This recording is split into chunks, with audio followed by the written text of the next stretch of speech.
For the last 2 months, Animal Crossing New Horizons has been played in my house almost every single day. My family and I have created a nice paradise for retiring when life gets too hard or too tiring. When someone doesn't want to cook or do the dishes, it's because there are more important chores to be done on Vainilla Island. We have beautiful houses, beaches, shops, and friendly neighbors. We have neighbors that, unlike the ones that live in the apartment above, they love us. New Horizons has become a daily family activity that has allowed us to cooperate and know each other better, but it also has revealed not so good sides of us. This is the story of a gamer dad who plays Animal Crossing New Horizons with his family, and how your family and you could play it together.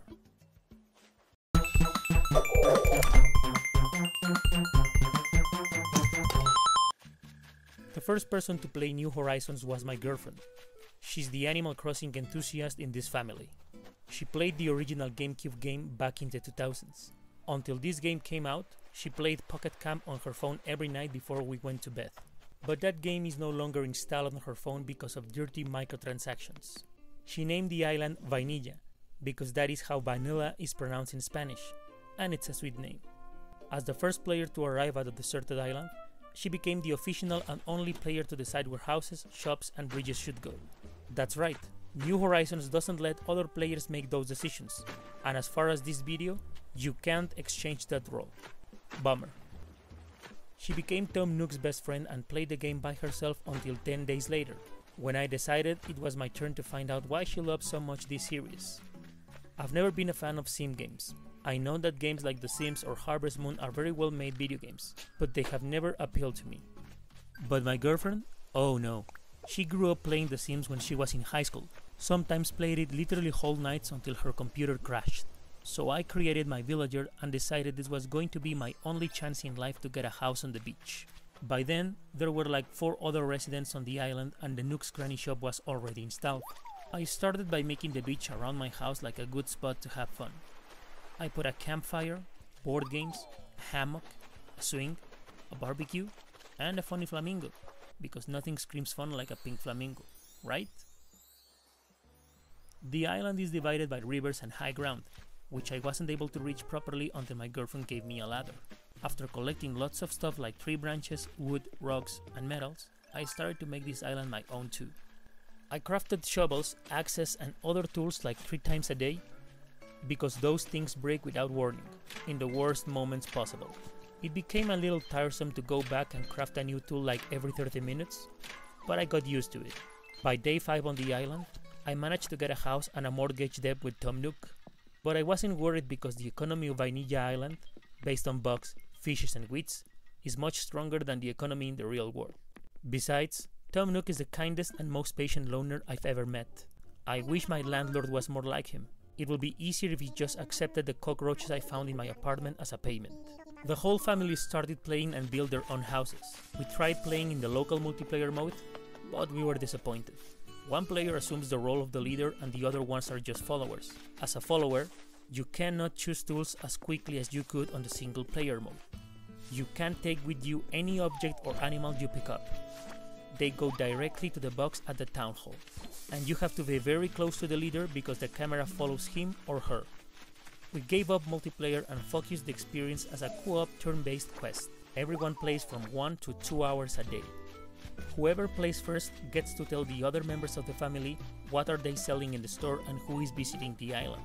If they are selling a special item like a chair, toy or machine in the store, that person has to inform everyone else about that.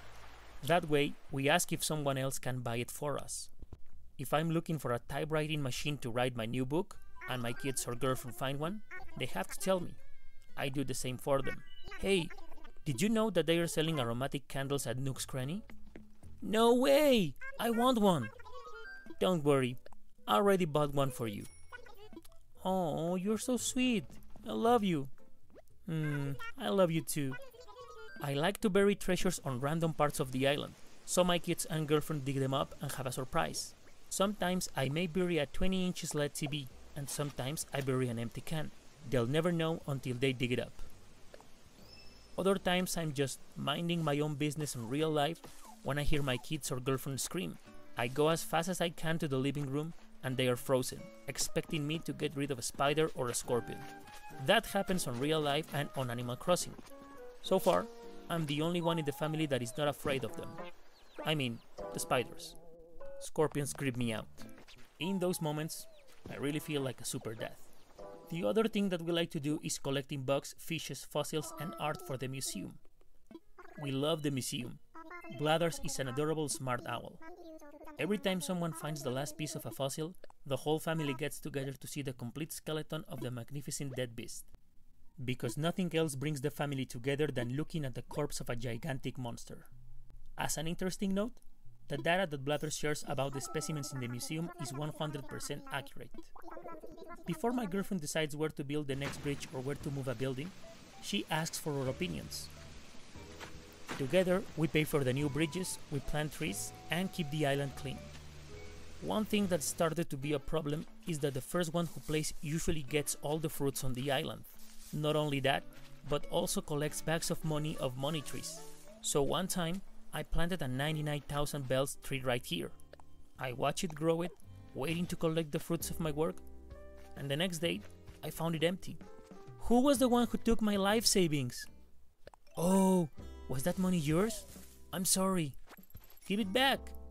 I'm sorry, I already spent it. On what? On this cute luchador figure. Well, that's okay. I would have done the same thing. The resources regenerate after some hours, but if you are the third person to play that day, you won't find as much as the first two. Sometimes my girlfriend invites friends to the island, and she takes them to my home without my permission. But it's okay, because I trust her. There are people who loathed the restriction that there is only one island per Switch console. I understand their frustration, but I don't think it's really a bad thing. I think that Nintendo designed this game to be a collaborative, fun virtual project. It could also be that Nintendo wanted to sell more Switch consoles to the same family, but I like to think that the first reason is the main one. The game depends on good communication between the members of the family. It expects from them that they work together, even if it's just one person playing at a time. So, should your family and you play Animal Crossing New Horizons? Absolutely! Animal Crossing New Horizons is designed so families and friends can play together in an intimate, collaborative project that brings them closer. It needs people who share the same Nintendo Switch console to communicate with each other. You and your children can share this virtual island and have fun by making it more amazing. It can help them to teach them how to be more cooperative, knowing you better, and knowing them better. It can also be proof that not all video games need to be high adrenaline packages to be fun. Animal Crossing is one of the most beloved Nintendo games because it is quiet, cute, and engaging. At what age should children play it? If they know how to pick up a controller and do basic actions, they can have fun just by walking around the island. But to really appreciate the game, it's better if they know how to read and do basic stuff, like catching a sea bass. Oh wait, it's more like a C+. That's another thing. The game is filled up with lots and lots of puns, and you'll probably get tired of them pretty soon. I don't. I love them. I think everyone from 5 years old and up can enjoy Animal Crossing New Horizons. Will your family like it? If they like to play single smartphone and tablet games, I think they will like this one. If your kids are into Minecraft or games like Minecraft, they'll probably like trying New Horizons. If they are more into action games, fighting games, or racing games, they probably won't be interested in playing. It can be worth trying, but to be interested, they'll have to watch you and the rest of the family involved. Maybe then, they'll give it a shot. If there are members of your family who don't usually play video games, I think they too might like this one. Animal Crossing New Horizons is one of the best and most beautiful games you and your family could be playing right now. In times when we need to stay at home and we can spend time with some members of our family, New Horizons can bring you even closer in a good way. Animal Crossing New Horizons is available only on Nintendo Switch. If your family and you already played Animal Crossing, let me know in the comments what your experience was.